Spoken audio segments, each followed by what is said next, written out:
Hello all. As you can see, the rear cross member is in place. I did bolt it in place and put G-clamps on underneath before I tacked it up, but there you can see I've just tacked it in place until I get the tub off, and that way I'll have a proper look at the rest of the chassis, so that if it's too far again I can always take it off, get a chassis and move the cross member on, because people always need them. You can see on there I've took quite a bit of the paint off, and I've cleaned up as clean as I possibly can with the tub on. The chassis rails, just so I don't get any oxidisation. I tacked it on with TIG welding, just to make it a bit easier for myself. Mainly because I haven't got any gas for the MIG set and I can't get any till after the Christmas break, so it's what it is. But I've been busy, notably the front wing and bonnet is now gone. The roof has as well, it's now there. I've took all of the bolts out of the roof. It's sat on these side panels, it's not doing any harm, but I took the floor out as well, and the gearbox bell housing covers, gearbox cover. What I have a tendency to do is always, any fittings that I take off, I bag them up and I tape them and I label them, and then if it's 6 months, a year, 18 months, whatever, before I go and pick them up again, I don't pick them up and go, what were they for? Which is tends to be a problem. The top guards are carbon steel on these. Normally the galvanised, the replacement ones you can buy galvanised. And as you can see, this one's a bit short. So that's pretty good there, like. I'm gonna take that off and replace it. I have to stop myself from pulling lumps off it while I'm going. But I've done the inside channels. I've got a short video. If I can couple them together, you'll be able to see what I've done with it. But it basically shows the inside of the chassis leg, and probably about 8-10 inches in, it's back to the original black paint with no corrosion, and there's some surface rust on before that. So that got a good scrape, and then I absolutely soaked it in this. And I can't speak highly enough about it. It's absolutely brilliant stuff.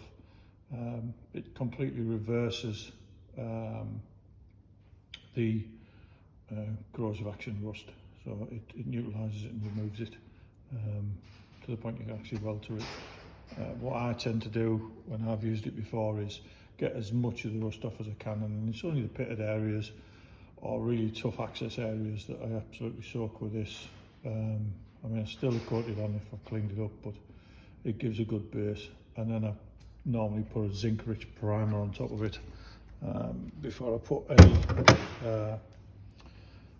any other form of paint on top, just to get as much of it sorted as I could. This is the airbox, which is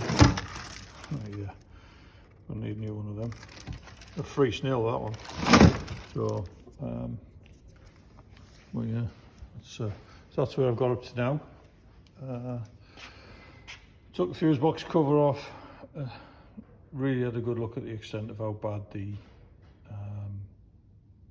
bulkhead is, and I've priced up the parts, about 570 quid for the bits that I'd need to replace on it, but probably quite a lot of work as well. I've put some corrosion remover on the floor plate, that's the driver's one, just to get it.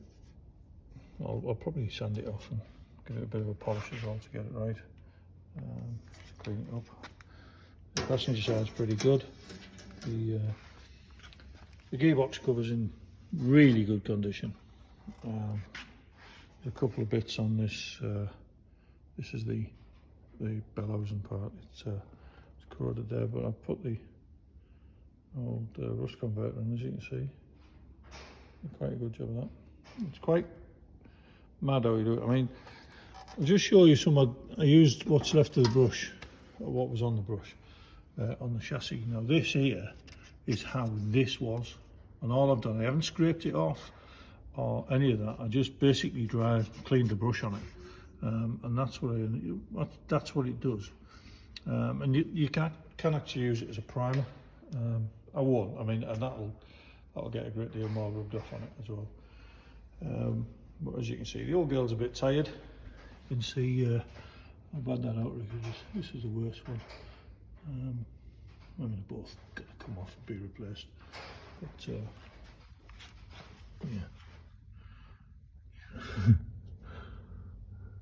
Yeah, not in the best felt.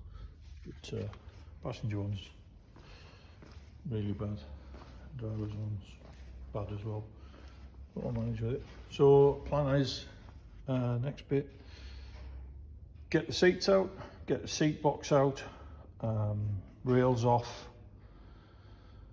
all the junk out the back of it, get the tub off, get that lifted, get it stored away. I've got a storeroom at the back of the unit there. Put the rest of the panels out the way until I need them.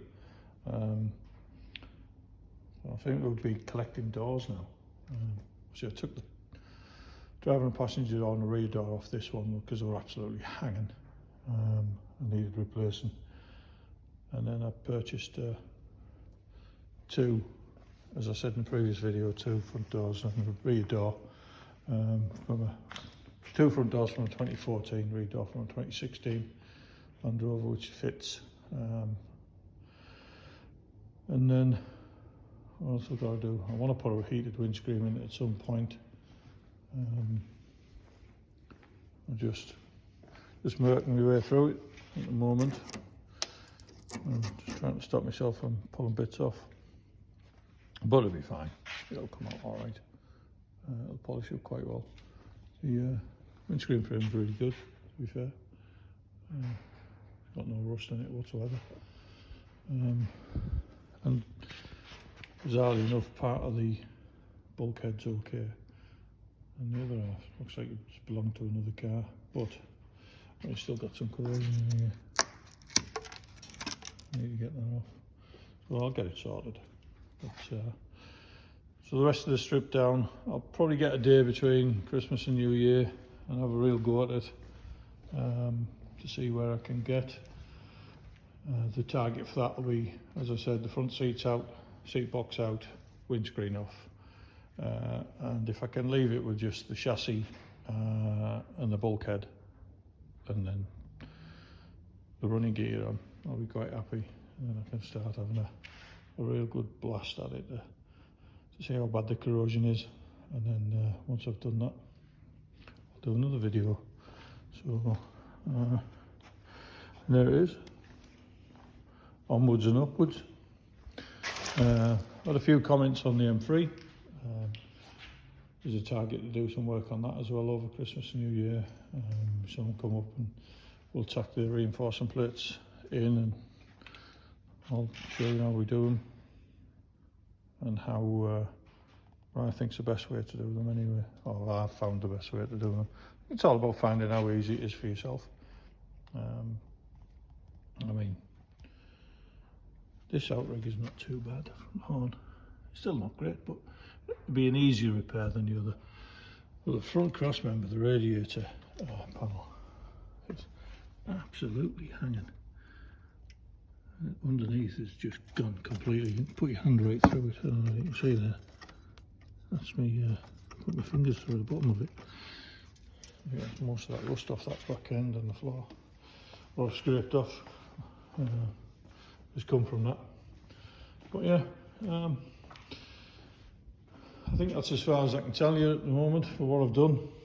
Just asked about with it and pulled a few pieces off. I haven't really had a lot of time this week, but there's a lot more to do. Looks like somebody hasn't been cleaning seagull shit off the top of it, but there we are. That'll all rub down. Colours to be decided in much further in the future videos. I'll just give you a quick show of the welding machines that I use. This one's, they're both Artec. This one's a TIG set. I've had this about 5 years now. 6 years. I bought it at the National Exhibition Centre when we went to the Classic Car and Restoration Show 5 years ago, and it's an absolute belting machine, really good. And then I borrowed somebody's MIG set for a short time to do a little job, and then I bought that one, which is it's the Artec 180. They do a MIG 181 now, which is a new version of it, which is all singing, all dancing. And I'll do a little talk through on the welding sets at some point. I'll do a video of what I think you should use, and what my pros and cons are about the sets you can buy. I know people look at it and say, oh well, not really a welder, so I'll buy a cheap one. And the cheaper you buy, the harder it is, really is. Some of them are appalling. These are fantastic, so if you can buy one new and you can afford to buy one new, I recommend it. If not, I suggest that you buy as best you can, but I would always go for a gas driven gas shroud now, instead of the gasless MIG, because it looks like a seagull shit all over it. Doesn't matter how good you are. But if you enjoy the videos, give us a like, give us a thumbs up. I'll see you after Christmas. I'll do another one, and hopefully more of this is in a pile in the corner. And we've got a proper look at the chassis and where I'm going with the outriggers. Take care, have a good break. Bye for now.